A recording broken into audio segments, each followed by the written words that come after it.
নমস্কার। মুখোমুখি স্টুডিও ত্রিপুরায় আপনাদের সকলকে স্বাগত। আপনাদের সঙ্গে রয়েছি আমি সরিতা। আজকের মুখোমুখি স্টুডিও ত্রিপুরায় আমরা অতিথি রূপে পেয়েছি একেবারে নবীন এবং যুবক উদ্যোক্তা যিনি, তার নাম CH ভিক্টর। তার এই প্রতিষ্ঠান বা এই প্রতিষ্ঠার যে নাম সেটা হচ্ছে মাহাও। আপনাকে অনেক স্বাগত জানাই। নমস্কার। আমি প্রথমেই জানতে চাইবো এই মাহাও এইটার বাংলা অর্থটা যদি আপনি বলেন আমাদের। তো অ্যাকচুয়ালি মাহাও শব্দটা হচ্ছে একটা মণিপুরি শব্দ, সেটার অর্থ হচ্ছে টেস্ট বা স্বাদ। কিন্তু আমি এখানে স্বাদ বলতে শুধু খাবারের জিনিস বোঝাতে চাইনি।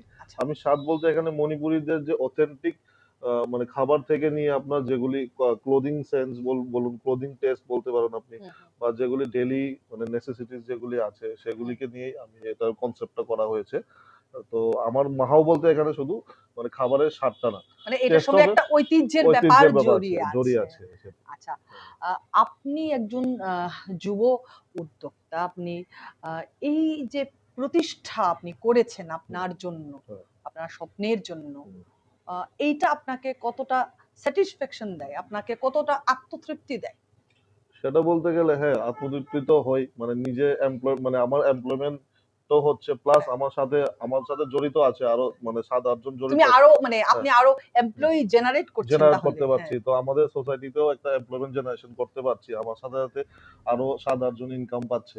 তো সেটা আমার খুব দারুণ উপভোগ হয়, আমার মানে মানে ফিলিংসটা ভালো। খুব আপনি মানে এই মাহাওয়ের পাশাপাশি আর কি কি মানে প্রতিষ্ঠান আপনি তৈরি করেছেন বা আপনি কি করছেন আর? আমি এমনিতে ছোট ছোট মানে একটা স্কেলে বায়োফ্লগও করছি। প্লাস আমার মানে এই প্রোডাক্টস গুলি নিয়ে হোলসেল করি আমি। ত্রিপুরাতে মোটামুটি 4টা ডিস্ট্রিক্ট কভারেজ আছে আমাদের। প্লাস আমার লেকচৌমনিতেও 2টো দোকান আছে। তো সেটা নিয়ে আছি এখন আপাতত। আচ্ছা, আপনি কি নিয়ে পড়াশোনা করেছেন? আমি MBA ট্যুরিজম করেছিলাম। আচ্ছা। তো এটার পর আমি রেলওয়েসও জব করেছিলাম লাইক অলমোস্ট 3-4 ইয়ার্স IRCTC তে। আচ্ছা, আচ্ছা, মানে আপনি সেন্ট্রাল কেন্দ্রীয় মানে সরকারি চাকরি করতেন? হ্যাঁ, করতাম। মাই গড, আপনি চাকরি ছেড়ে তারপর একটা অনিশ্চিত, যেটাকে আমরা মানে খুব ট্রেডিশনাল, মানে আমাদের পেশা নয়, এই পেশার বাইরে আপনি এসেছেন। তো এই ব্যাপারটা আপনার কাছে কতটা চ্যালেঞ্জিং ছিল? চ্যালেঞ্জিং তো ছিল, কারণ আমাদের বলতে গেলে ব্লাড লাইনে বিজনেসে কেউ ছিল না। তো এটা একটা চ্যালেঞ্জিং ছিল আমার মানে স্টার্টিং এ। তো কিন্তু নিজের মধ্যে একটা বিশ্বাস ছিল, সেলফ কনফিডেন্স বলতে পারুন, যেটা মানে মানে কিছু করব একটা নিজের জন্য।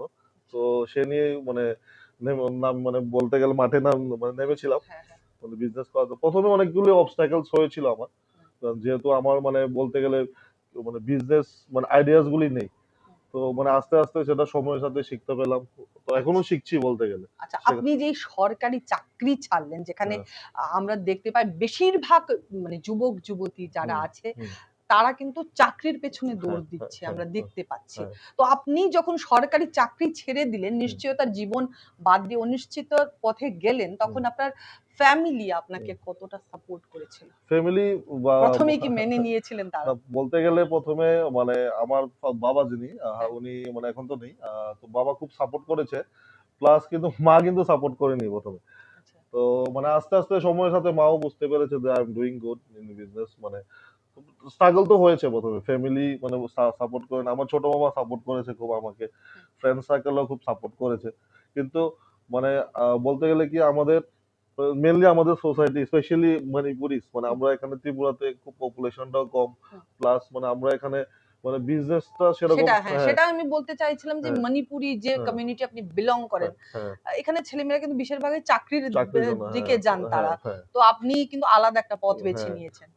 তো যখনই চাকরি করছিলাম মানে আমি বুঝতে পারলাম যেটা means like doing job is not my cup of T.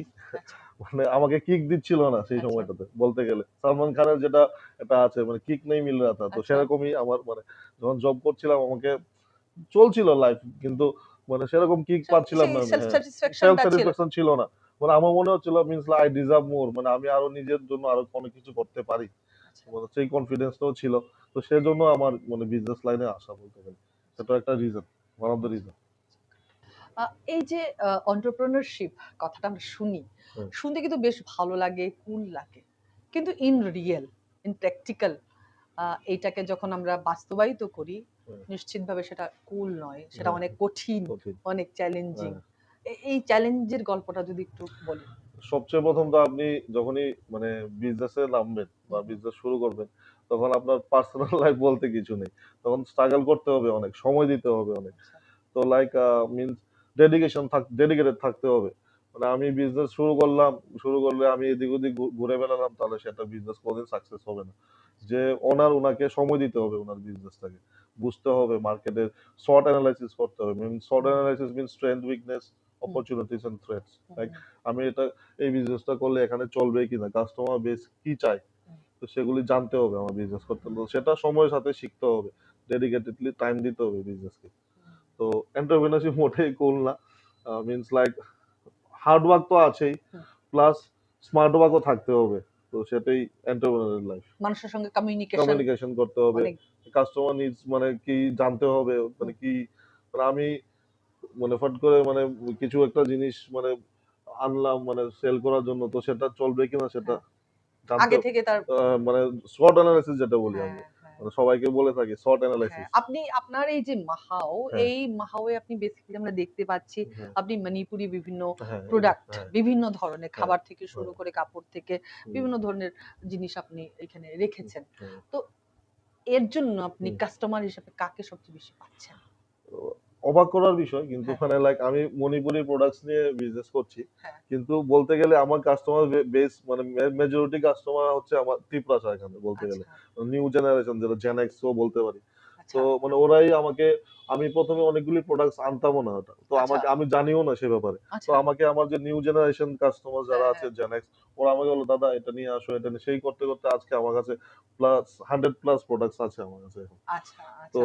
Mainly মানে আপনার গ্রাহকরা এসে আপনাকে হ্যাঁ, বলছেন। বুঝছে মানে, তো সেরকম আমার একটা ফ্রেন্ডলি মানে রিলেশনও আছে বলতে গেলে কাস্টমারস এর সাথে। মানে আচ্ছা, ওরা আমাকে ডিমান্ড, "দাদা এটা নিয়ে আসো, সেটা নিয়ে আসো", তো আমি নিয়ে আসি সেভাবে। আচ্ছা।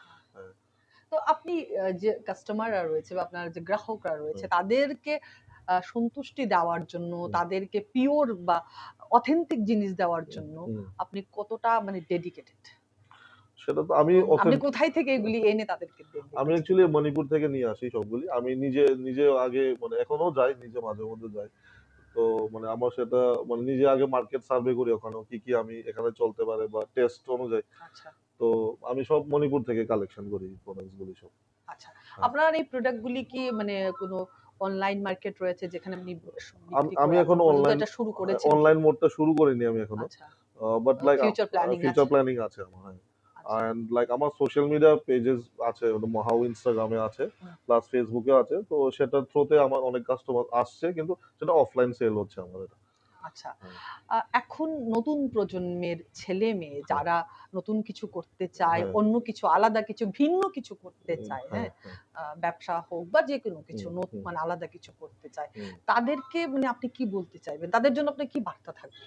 আমার বার্তা সেটাই থাকবে যে মানে যেটাই করতে চাইবে ওরা মানে ডেডিকেটেড থাকার জন্য, মানে ফোকাস থাকতে হবে।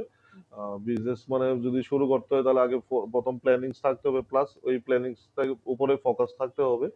হুম। থ্রি ইডিয়টস এর একটা কাহাওয়াত আছে যেটা, কামিয়াবি কে পিছে মত ভাগো, কাবিল বানো পেলে। আচ্ছা। তো সেটা আগে হতে হবে বিজনেসে সাকসেস হতে হলে। আমি মানে বিশ্বাস করি সেই জিনিসটা। স্ট্রাগল তো করতে হয় বিজনেসে ১ম। সেই স্ট্রাগলটা মেনে নিতে হবে। হুম। মানে অনেক কিছু যেমন কিছু ইনভিটেশন থাকলো, সেগুলি কম মানে স্যাক্রিফাইস করতে হবে। কিছু পার্স সময়কে ইনভেস্টমেন্ট ইনভেস্ট হিসেবে দিতে হয় দিতে হবে। আমাদেরকে। নিজের সময় দিতে হবে। সেটাও একটা বিগ ইনভেস্টমেন্ট ব্যবসাতে। হুম, হুম। তো যে করতে পারে তো ও সাকসেস হবেই, আমি আশা রাখি আমি। আচ্ছা। হুম, আমরা মাহাওয়ের আরো শ্রীবৃদ্ধি কামনা হুম। করি। Thank you. আজকের মতো আমরা মুখোমুখি স্টুডিও ত্রিপুরা এখানেই শেষ করলাম। আপনারা সঙ্গে থাকবেন স্টুডিও ত্রিপুরা। নমস্কার। Thank you.